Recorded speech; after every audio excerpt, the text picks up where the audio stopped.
this is Rick Prokop at Piano Power Lessons. Today we're going to look at the Cuckoo, and I think we're going to be able to pull this off in one lesson because if you look, the first line, the second line, and the fourth line are all the same, and then we just have what's called the bridge or the B section. So we have A, B, A, which is a very popular song form. And the Cuckoo is different from the other pieces that we've done in that there are two cuckoos here. And not only are there two cuckoos, but because there are two cuckoos, the hands are doing different things at the same time. So we have the top cuckoo going, and we have the bottom coming in on the second beat. 1, 2, 3, 1, 2, 3. So we have,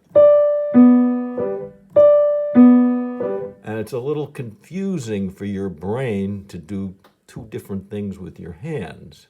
So we'll go over that.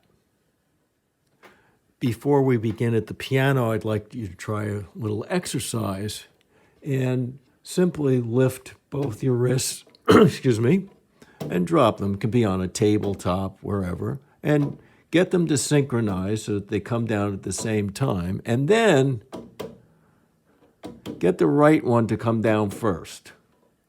And you'll see that as the right one's coming down, the left one's lifting, right? So just do that. No rhythm here or anything, but so that they're not coming down at the same time. And now think of 1 and 2, 1 and 2, 1 and 2, 1 and 2. Very slow, 2, instead of together, okay? And then after coming down with both, raise your wrists up and off. So we have 1 and 2 and 3 and 1 and 2 and 3 and. All right, now we're going to do the same exercise at the piano.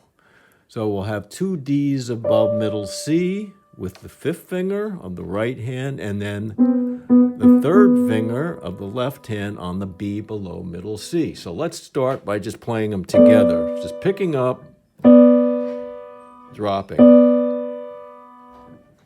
All right, and then let's slowly break away from playing them together. So we have together. Now the right comes in a little before the left. It's sloppy. You're dropping on both. Now let's go and say 1 and 2 and 1 and 2 and. And then from that point on, we're going to roll to the 5th finger of the left hand on G and the 3rd finger of the right hand on B. So, like that. And the next step is to put the metronome on very slowly. And we have 1, 2, 3.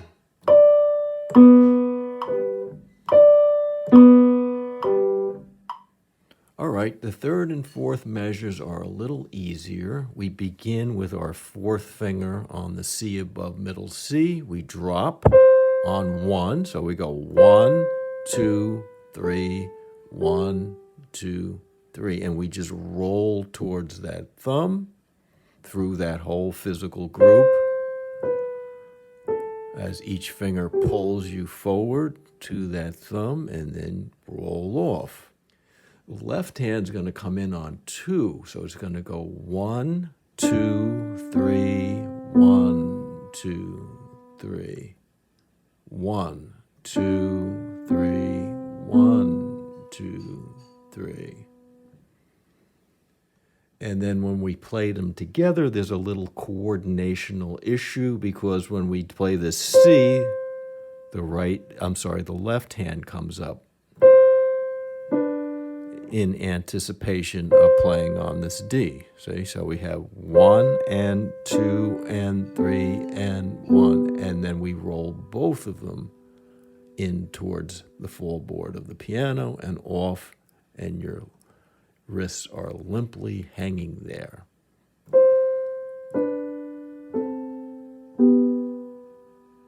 Okay. All right, so I'm going to play you the first two lines. The first line is marked MF, mezzo forte, which is speaking volume, the way I'm speaking now. And then the second line is pianissimo, which is like whispering. So we have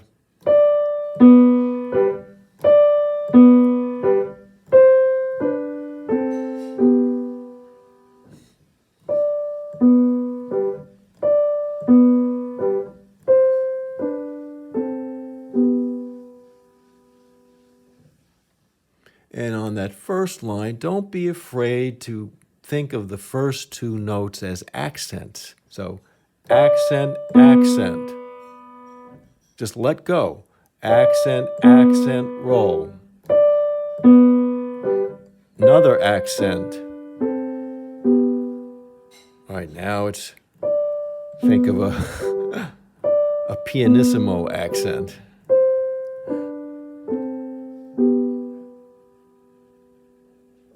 All right, let's look at the bridge now. Now, on this first beat, the same type of thing is going to happen in that the left hand is going to remain glued to the piano and the right hand is going to come off. So we have this. And then it happens again.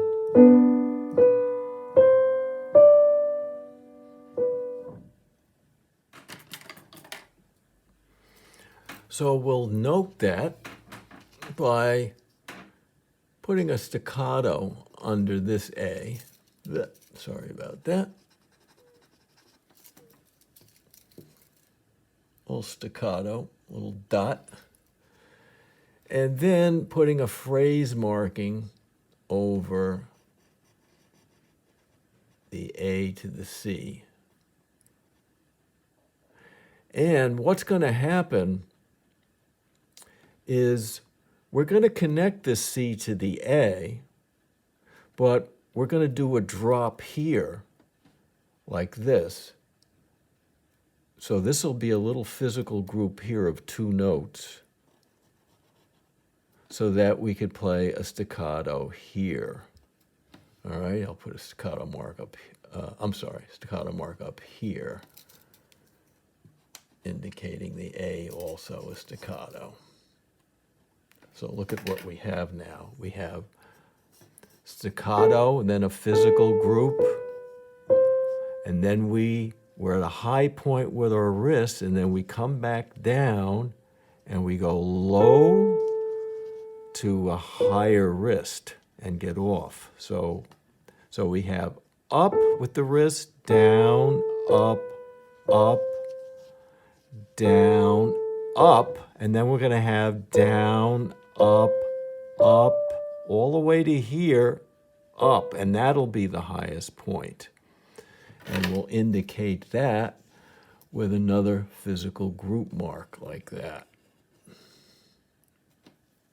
Okay? Then additionally, as we get to the end of these two bars, the C and D here changes to a B and a D, right? But we have to lift our hand off at some point. So the best place to do that is 1, 2, 3, 1, 2, off.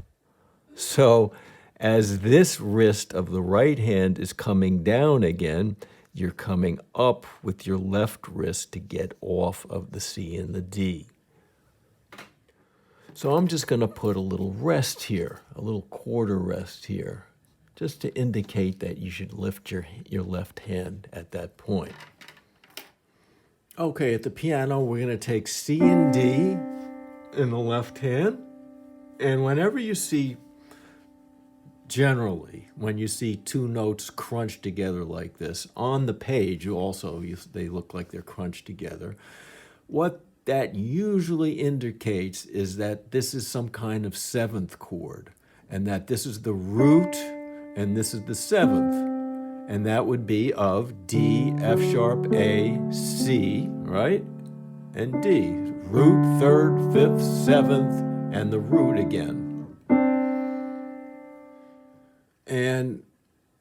And then in the right hand, we're going to have the fifth of the D7th chord. So we have the seventh, the root, the third is missing, and we have the fifth with our second finger. And we're going to play that like this. We're going to come down and then off of the right hand. And then drop, higher, highest, that's the highest point, and then we drop again, and as we drop on that A, we come off the left hand. Watch again.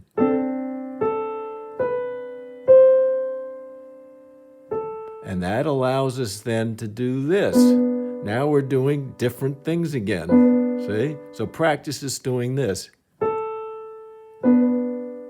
We have B and D here in the left hand with 3 and 1. Try that again. And then from that point, both wrists are lifting to that note and we're done. So let's see the entire bridge again. 1, 2, 3.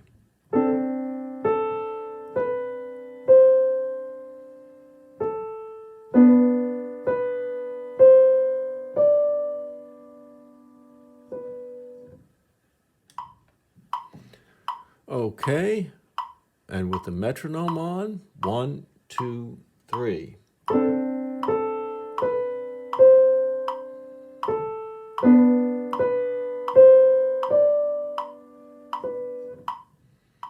Now, after the bridge, the A section repeats again, but this time fortissimo, very loudly. So we have...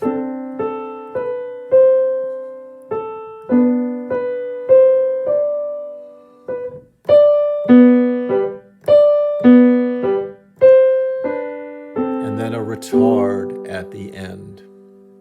Okay? So I think it would be best if I play a slow version followed by a fast version. Okay, here we go.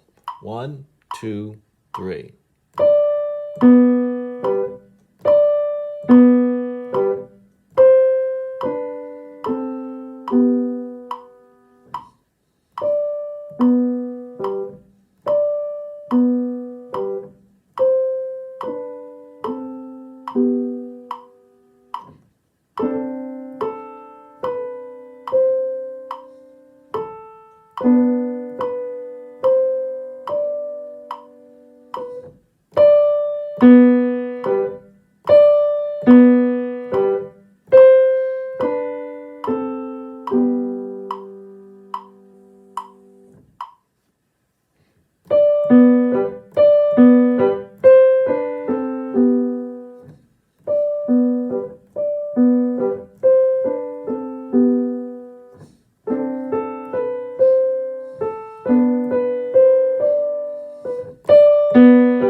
And of course, the cuckoos become very apparent when you go faster. Right? I've never heard a cuckoo clock going like this.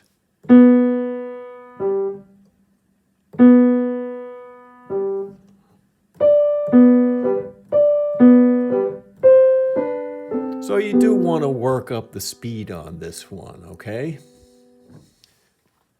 And that should do it for the cuckoo. I hope you had a good time and enjoyed the lesson, and I hope to see you next time here at Piano Power Lessons. Have a great day.